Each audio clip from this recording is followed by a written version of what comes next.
মৃত্যু আমি সৃষ্টি করছি, হায়াত আমি সৃষ্টি করছি। তাহলে আমাদের সবার বিশ্বাস আছে কিনা আমরা মৃত্যুবরণ করতে হবে? বিশ্বাস করে কিনা মৃত্যুবরণ করতে হবে? তাহলে মুমিনের মৃত্যু আর কাফেরের মৃত্যু, মানুষ যখন মৃত্যুবরণ করবে তখন হয়তো সে মুমিন হবে, নাইলে সে কাফের হবে, হয়তো সে জান্নাতি হবে, নাইলে সে জাহান্নামী হবে।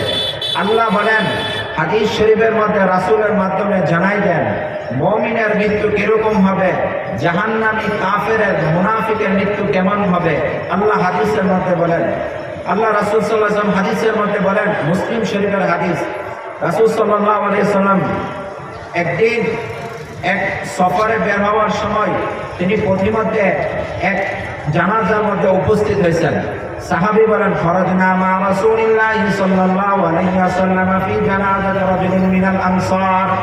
আমরা রাসূলের সাথে এক আনসারী সাহাবীর জানাজায় উপস্থিত হয়েছি। আমরা বের হয়েছি জানাজা পড়ার জন্য। যখন আমরা জানাজা পড়তে বের হইলাম, মনে করেন উত্তর পাড়ার একজন মারা গেল, দক্ষিণ পাড়ার লোকেরা আসছে উত্তর পাড়ার জানাজা পড়তে। তো দক্ষিণ পাড়ার লোকেরা বের হয়েছে। বের হওয়ার পর রাসূল সাহাবীদেরকে নিয়ে বের হয়েছে। বের হওয়ার পর রাসূল একটু সামনে যেয়ে দেখে কবর খনন করতেছে। কি খনন করতেছে? বাঁশ জারের নিচে কবর খনন করতেছে। কবর খনন করে না, মৃত্যু করলে মানুষ কবর খনন করে কিনা, এই কবর খনন করতেছে। হাদিসের মধ্যে আসছে রাসূল সাল্লাল্লাহু আলাইহি ওয়াসাল্লাম ভেদ করে মানুষকে সরাইয়া তিনি কবরের কাছে গেলেন, গিয়ে কবরের পাশে বসছেন। কে বসছে? আল্লাহ রাসূল সাল্লাল্লাহু আলাইহি ওয়াসাল্লাম কবরের পাশে বসছে। বৈশা এরকম একটা লাঠির মাধ্যমে এই জমিনের মধ্যে আঁকাকি করতেছে। আঁকাকি করে সাহাবী কেরামকে বলতেছে, হে আমার সাহাবীরা, ইস্তাঈযু মিন আযাবিল কবর, তোমরা আল্লাহর কাছে এই কবরের আযাব থেকে মুক্তি পাওয়ার জন্য দোয়া করো। তোমরা দোয়া করো আল্লাহ যাতে তোমাদেরকে কবরের আযাব থেকে মুক্তি দেয়। এ কথা বলার পর রাসূল বলেন, শোনো, মুমিনের জান আল্লাহ কিভাবে কবজ করে। যখন মুমিন মৃত্যুবরণ করার উপক্রম হয়, যখন তার রূহ চলে যাবে, আল্লাহ তাআলা আজরাইলকে আদেশ করে, মালাকুল মউতকে আদেশ করে, যাও তার রূহটা কবজ করে নিয়ে আসো।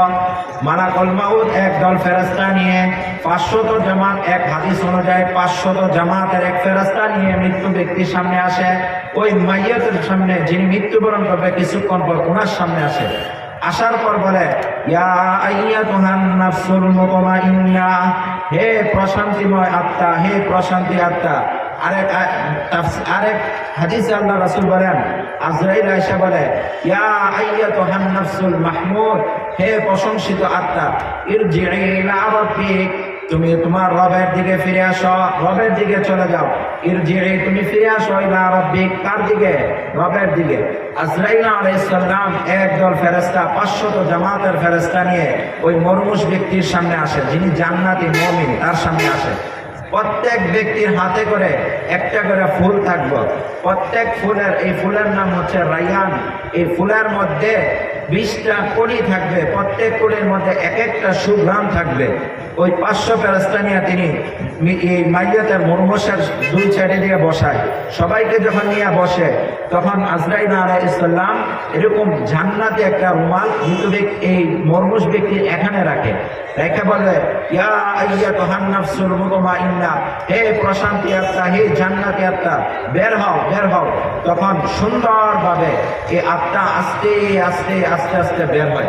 যেরকম ভাবে বোতলের শেষ অংশের পানি, কোনো পানি নেই, অল্প একটু পানি আছে, এরকম দিলে, হাদিসে আসতে দিলে যেরকম ভাবে শেষ অংশে পানিটা টপ টপ করে পড়ে, এরকম আত্মা সারা শরীর থেকে, মুসলিম শরীফের হাদিস, সারা শরীর থেকে আস্তে আস্তে বেরো, সুন্দর করে ওই জান্নাতি রুমালে চলে আসে। যখন আসে তখন অন্যান্য ফেরেশতারা বলে, আমার কাছে দেন, আমার কাছে দেন, টানাটানি শুরু করে। কেন? তার আত্মা তো জান্নাতি আত্মা, তার দেহ তো জান্নাতি দেহ। এটা নিয়ে তারা ইলাসামা, আসমানের দিকে যায়। এই আত্মা নিয়ে কই যায়?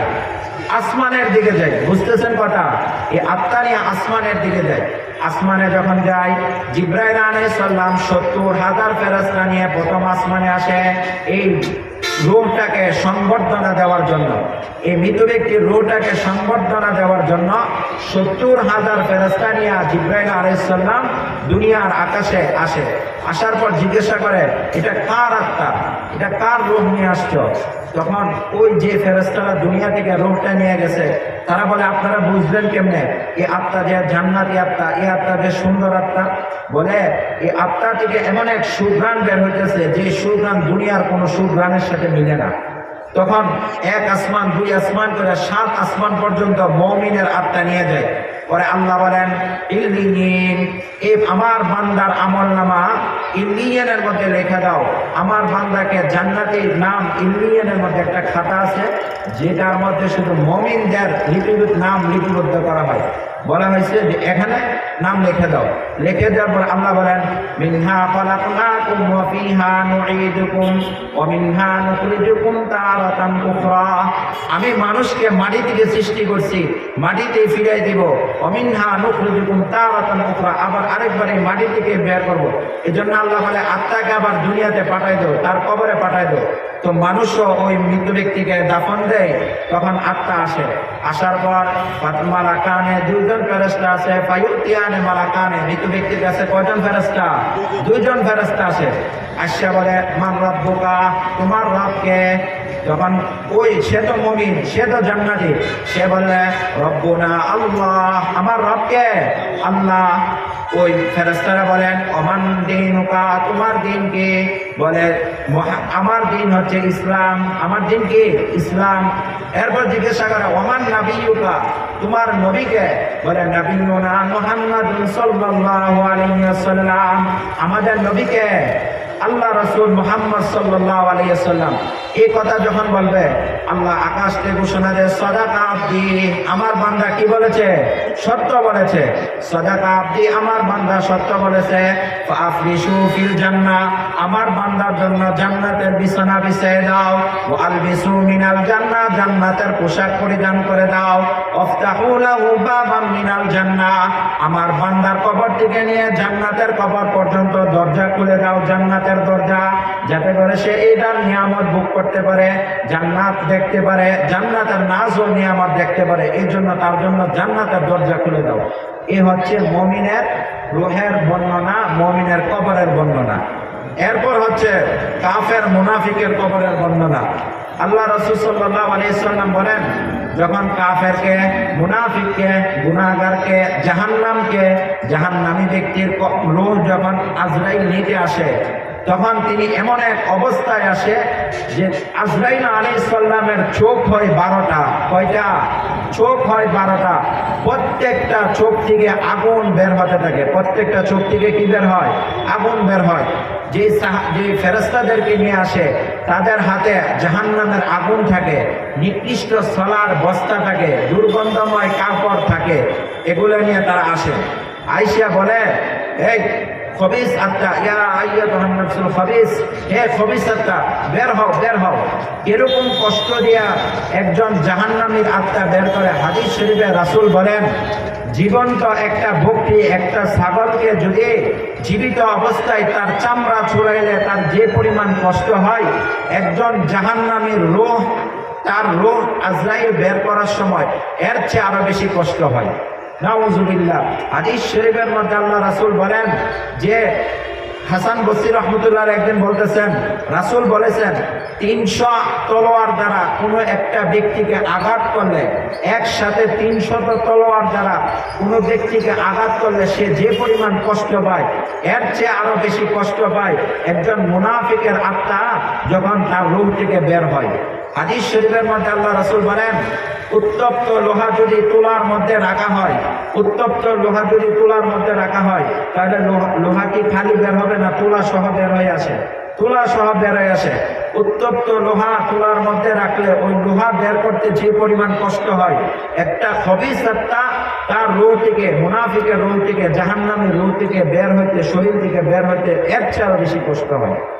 এখন আজরাইল তো ফেরেশতা নিয়ে আসছে তার রূহ কবজ করার জন্য। রূহ কবজ করলো, এই থুতুনির মধ্যে আইসা এরকম ছিক মাইরা, টান মাইরা রূহটাকে বের করবে। বের করার পরে বলবে যাও এই রূহ নিয়ে আকাশে যাও। আকাশে যখন যাবে ফেরেশতারা দরজা খুলবে না। মুমিনের জন্য 7 আসমানের দরজা খুলে দেয়। জিব্রাইল 70,000 ফেরেশতা নিয়ে জান্নাতি ব্যক্তিকে সংবর্ধনা দেয়, কিন্তু এই জাহান্নামীর জন্য আসমানের দরজা খুলবে না। আল্লাহ বলবেন তার আমল নামা সিজ্জিনের মধ্যে লিখে দাও। যে জায়গার মধ্যে শুধু জাহান্নামীদের নাম লিপিবদ্ধ করা হয় ওইখানে তার আমল নামা লিখে দাও, সে জাহান্নামী। এরপর বলবে মুমিনের জান সুন্দরভাবে রূহটাকে সুন্দরভাবে দুনিয়াতে পাঠায়, আর বৎকারের রূহটা তো আসমানে গেছে, এরকম নিক্ষেপ করে পালাই দেয়।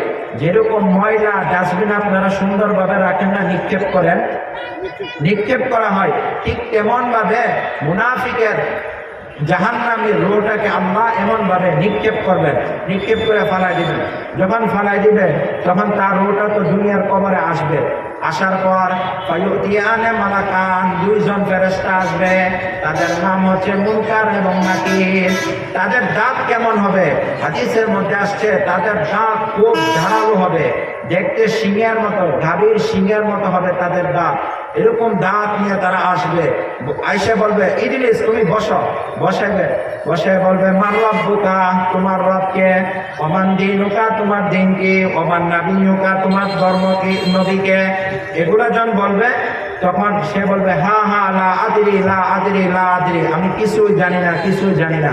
তখন আল্লাহ বলবে ফাআফরিশুহু মিনান নার ওয়া আলবিসু মিনান নার ওয়াফতাহু লাহু বাবাম মিনান নার, তাকে জাহান্নামের পোশাক পরিধান করাও, তার বিছানা জাহান্নামের আগুনের বিছানা বানাই দাও, তার জন্য জাহান্নামের দরজা খুলে দাও। এই জন্য জাহান্নামীদের আত্মা আর জান্নাতের আত্মার মধ্যে বহুত পার্থক্য আছে। আমরা সকলে চিন্তা করা দরকার, আমাদের মৃত্যুর সময় আজরাইল আলাইহিস সালাম আমাদেরকে সম্মান দিয়ে আমাদের রূহ কবজ করবেন নাকি ওই বৎকারের রূহের মতো কবজ করবেন? তো আমাকে বলা হয়েছে নামাজ সম্পর্কে একটু কথা বলতাম, আমি সংক্ষিপ্ত করে 2 মিনিটে নামাজ সম্পর্কে বলি। জাহান্নামীদেরকে যখন জাহান্নামে দেওয়া হবে, আল্লাহ বলেন সাউসলিহি সাকার ওয়া মা আদরাকা মা সাকার, জাহান্নামীকে যখন সাকার নামক জাহান্নামের মধ্যে দেওয়া হবে তখন তাদেরকে ফেরেশতারা বলবে আলাম তাতিকুম রুসুলুকুম বিল বায়িনাত, তোমাদের কাছে কি কোনো নবী আসে নাই, তোমাদের কাছে কি কোনো বিধি প্রদর্শনকারী আসে নাই? তখন বলবে আসছিল। তাহলে যদি আইসে থাকে তাহলে তুমি কেন জাহান্নামে আসলা? বলবে ক্বালু লাম নাকু মিনাল মুসাল্লিন, হায় আফসোস, আমরা তো দুনিয়াতে নামাজ পড়তাম না, আমরা দুনিয়াতে কি পড়তাম না? নামাজ পড়তাম না। যদি নামাজ না পড়ি, যদি আমরা নামাজ না পড়ি, আউয়ালু মা ইউহাসাবু বিল আবদু ইয়াওমাল কিয়ামাতিস সালাহ, বান্দার সর্বপ্রথম কিয়ামতের ময়দান হিসাব হবে নামাজের। নামাজ যদি না পড়ি তাহলে আল্লাহ আমাকে সাকার নামক জাহান্নামে দিবে। আর যখন জাহান্নামে দিবে তখন জাহান্নামীরা বলবে রব্বানা গালাবাত আলাইনা শিকওয়াতুনা ওয়া কুননা কওমান দাল্লিন, হায় জাহান্নামীরা তাদের যে অন্যান্য সাথীদেরকে বলবে গালাবাত আলাইনা শিকওয়াতুনা, হায় আমাদের মন্দ কপাল, এরকম ভাবে থাপড়াবে আর বলবে মন্দ কপাল, ওয়া কুননা কওমান দাল্লিন, এমন এক সম্পদের সাথে আমরা দুনিয়াতে চলতাম যে সম্পদের সাথে চলার কারণে আমরা আজকে জাহান্নামে আসতে হয়েছে, যে সম্প্রদায় যে বন্ধু বান্ধবের সাথে চলার কারণে আজকে আমার জাহান্নামে আসতে হয়েছে, আমরা তো কোনো নেককারদের সাথে চলতাম না। এই জন্য জাহান্নামের আগুন থেকে, কবরের আযাব থেকে আমরা সবাই মুক্তি চাইতো, হাত তুলে বুঝি সবাই মুক্তি চাইতো। যদি মুক্তি চাই তাহলে কি করতে হবে? আল্লাহর একটাই মাত্র কথা, বান্দা তুমি শুধু আমার হয়ে যাও আর আমি তোমাকে সব ঘাটির মধ্যে মুক্তি দিয়ে দেব। উসমান রাদিয়াল্লাহু তাআলা আনহু এই কবর দেখে এমন ভাবে কাঁদতেন যে ওনার 2 চোখ ভাইয়া, দাড়ি, গাল সব কিছু ভিজে যেত। ওনাকে জিজ্ঞাসা করা হয়তো আপনি এত কাঁদেন কেন, কবর দেখলে এত কাঁদেন কেন? বলে বাবা এটা হচ্ছে আখিরাতের সর্বপ্রথম ঘাটি, যদি কোনো বান্দা এই ঘাটিতে বাস করে তাহলে বাকি সব ঘাটিতে সে বাস করবে। এই জন্য কবরের আযাব থেকে যদি আমরা মুক্তি পেতে চাই তাহলে সর্বপ্রথম আমাদের নামাজ পড়তে হবে। আর একটা সহজ আমল শিখিয়ে দিলাম, এই সহজ আমল হচ্ছে আল্লাহ রাসূল বলেন 29 নম্বর প্রথম যে সূরা, সূরাতুল মুলুক, এই সূরা মুলুক যদি 30 আয়াত, সর্বোচ্চ 30 মিনিট লাগবে, যদি কোনো বান্দা প্রত্যেক দিন করে, আল্লাহ তাআলা বলেন যে আমি তাকে কবরের আযাব থেকে মুক্তি দিয়ে দেব। আল্লাহ তাআলা আমাদেরকে এই আমলগুলোর তৌফিক দান করার তৌফিক দান করুক।